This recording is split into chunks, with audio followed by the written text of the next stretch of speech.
Siempre lo decimos, la mayoría son las mujeres víctimas de violencia de género, pero para no malgastar recursos de la justicia que deben ir a estas mujeres víctimas, para justamente no poner en duda los testimonios de las mujeres que realmente sufren la violencia machista, es que hay que poder discernir claramente las falsas denuncias y a la vez castigar o hacer punible a aquellos que las realizan. El caso del doctor Ghisoni es el más evidente. El propio hijo, después de años de haber declarado contra su padre, pudo decir la verdad y decir que había sido manipulado por su madre, que le decían qué decir, que le decían qué dibujar, hasta que finalmente, bueno, ahora busca un proceso de revinculación con su papá, que estuvo preso inclusive. La justicia va contra la doctora Vázquez por haber manipulado a sus hijos para denunciar a su exmarido, y contra una suerte de red que se establecía ahí con peritos, con miembros del Poder Judicial.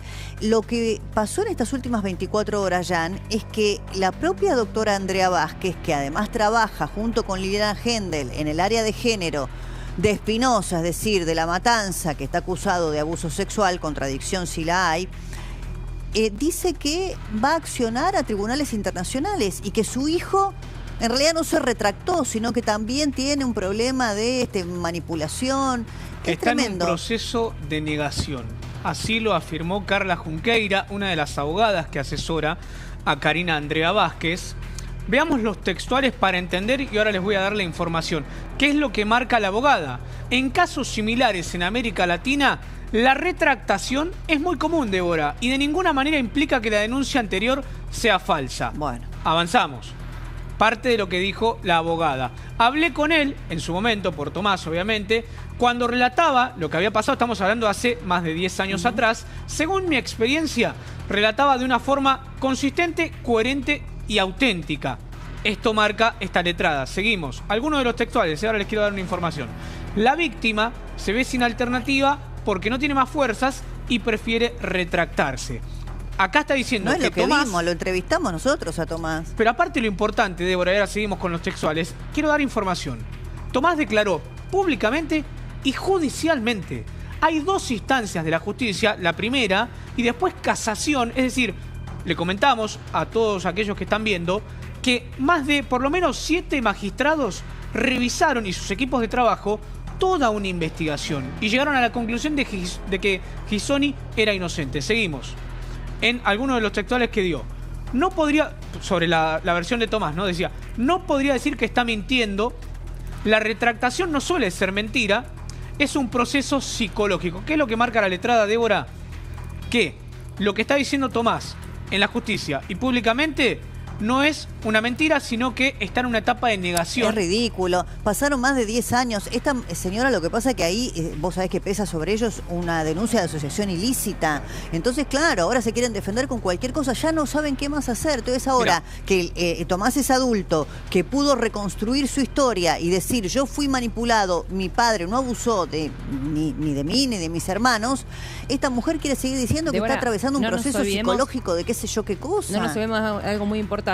Cuando tuvimos la posibilidad de juntarlos como familia, Tomás dijo que recibía mensajes de todas las amigas que justamente eran de la madre, que tiene que ver con estas personas que se ven en las fotos y demás, y que constantemente le decían, ¿quién te pagó? Claro. ¿Por qué estás haciendo ahora esto? Imagínate la situación. Intimidatorio. Exactamente. Intimidatorio. ¿Quieren que escuchemos a Tomás? Así, bueno, explicaba con mucho dolor, naturalmente, todo lo que había atravesado. Cuando era adolescente, acusé falsamente a mi padre de algo gravísimo. Y lo más difícil de admitir es que sostuve esa acusación durante más de 10 años. Recién hace aproximadamente 2 meses, y no por un clic mágico e instantáneo, sino por un proceso largo y doloroso, empecé a ver con claridad que aquello que había creído y repetido era una mentira. No fue una mentira inventada por mí, fue una historia sostenida, repetida, impuesta por una figura adulta en la que yo confiaba plenamente, mi madre. Pero esa historia, con el tiempo, se transformó en una verdad emocional que no tenía sustento real. Yo no fui abusado, no fui una víctima de mi padre, pero sí fui usado, fui utilizado como una cosa. Fui víctima de un entorno que me enseñó a repetir un relato.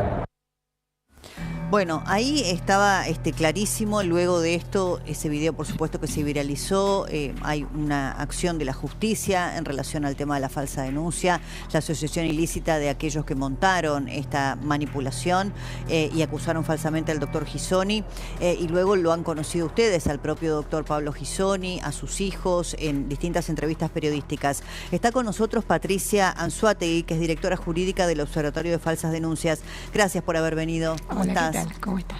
Bueno, este caso quizá marca un poco un antes y un después, pero no es el único, claramente. No, no es el único. Mire, cuando estaba escuchando, hay una palabra que llama la atención, porque la justificación que da la abogada, que habla de la retractación, ¿no? Esto está sacado, atrasan alrededor de más de 40 años.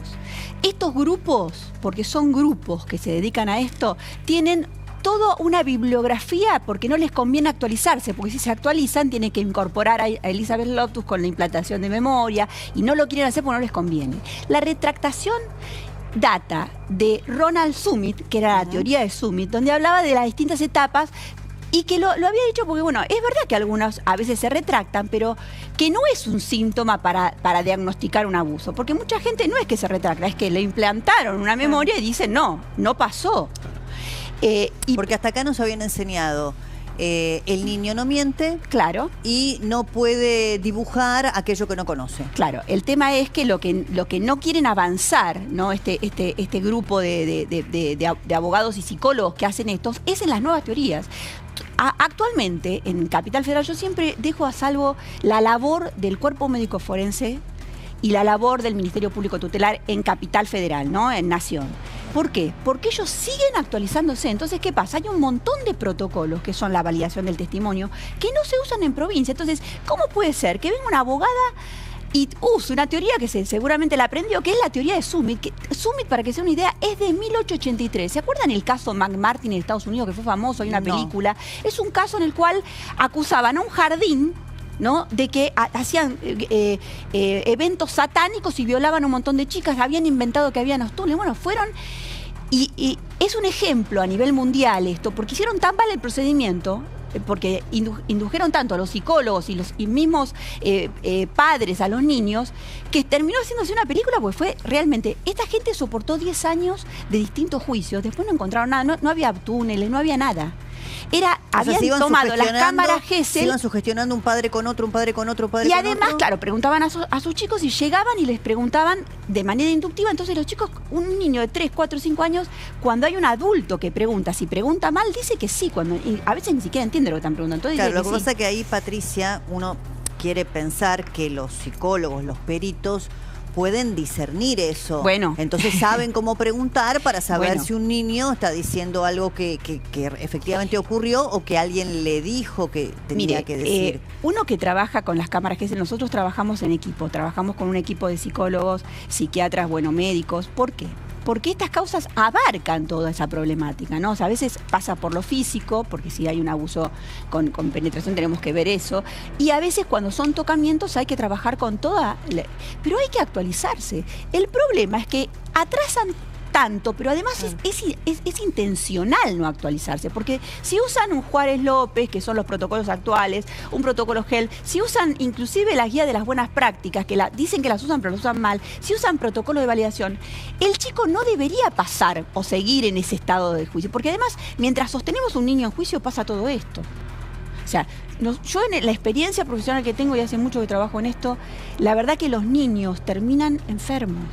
Claro. O sea, ¿usted piensa que es gratis para Tomás? Pero por supuesto haber que no, pasado son chicos por que tienen todas las patologías. pericias, las denuncias y ahora estar Dijo 10 que todavía años. no le puede decir papá. Bueno, 10 años separado de su padre, como dice ella, no le puede decir papá. Y ahora enemistado con su madre, porque su madre no le quiere hablar, porque ahora él... O sea, es un Y que no drama. puede El ver audio el que hermano suyo. más chico, que Es eso un es lo drama. peor de Claro, todo. que Él tiene sigue muy ahí. poco contacto con el hermano más chico porque no nos olvidemos que es el único que sigue viviendo con la madre. Porque es menor. Claro, Pero ahora mire, yo le pregunto, porque usted dice, bueno, no se actualizan, pero también hay algo, usted dijo, no quieren, es una decisión no actualizarse, porque acá también hay intereses, da la sensación de que hay Bueno, de hecho hay una denuncia por asociación ilícita Bueno, contra estas profesionales.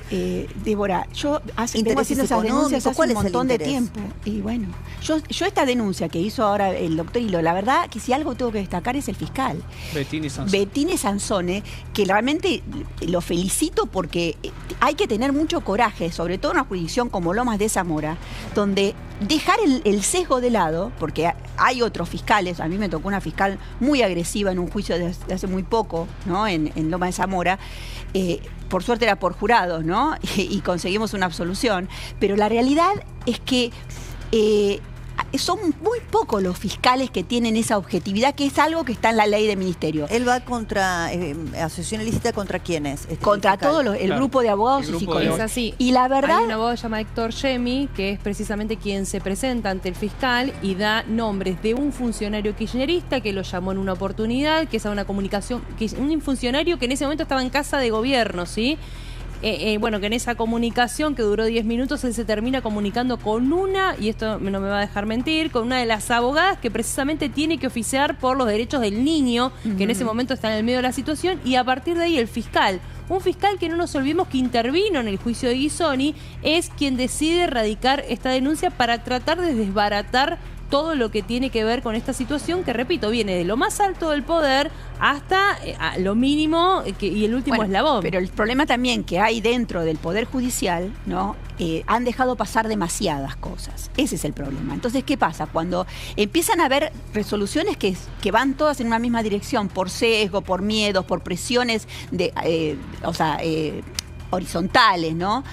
Y la verdad es que a veces hay sentencias erróneas. Por eso en un momento empezamos a decir desde el observatorio, bueno, a veces lo único que nos queda es tratar de convencer a un jurado popular que vea la problemática. Lo que pasa que también todos tenemos la posibilidad de estar sesgados o de ser adoctrinados, porque es la naturaleza humana. El problema es que no lo puede estar el juzgador. El problema es que quien otorga las pruebas, porque el otro problema, ¿de qué se quejan los imputados que no les dan las pruebas? ¿Cómo puede ser que el imputado que dice, miren, esto es una falsa denuncia y yo lo puedo probar, hay pruebas que no se las aceptan? ¿Y cuál es la excusa? Que esto es brillante, ¿no? Yo siempre digo que cuando me lo dijeron hace poco, que me dicen que no, esa prueba no se acepta porque no se hizo con el control del Poder Judicial, del fiscal ni nada. Claro, porque si el fiscal ni los testigos nos dio, ¿qué va a controlar una cámara? Bueno, estamos siguiendo siempre de cerca este tema y estos temas de las falsas denuncias, porque yo siempre digo lo mismo, ¿no? Es una manera de contribuir a la enorme cantidad de mujeres que son la mayoría, y siempre lo aclaro por esto, que son víctimas de violencia de género, y para que los recursos de la justicia vayan a donde tienen que ir, a las verdaderas víctimas, y no distraerse con denuncias falsas que muchas veces tienen otros intereses, venganza, intereses económicos o un sesgo ideológico. Patricia Anzuategui, gracias, muy amable. Es la directora jurídica del Observatorio de Falsas Denuncias.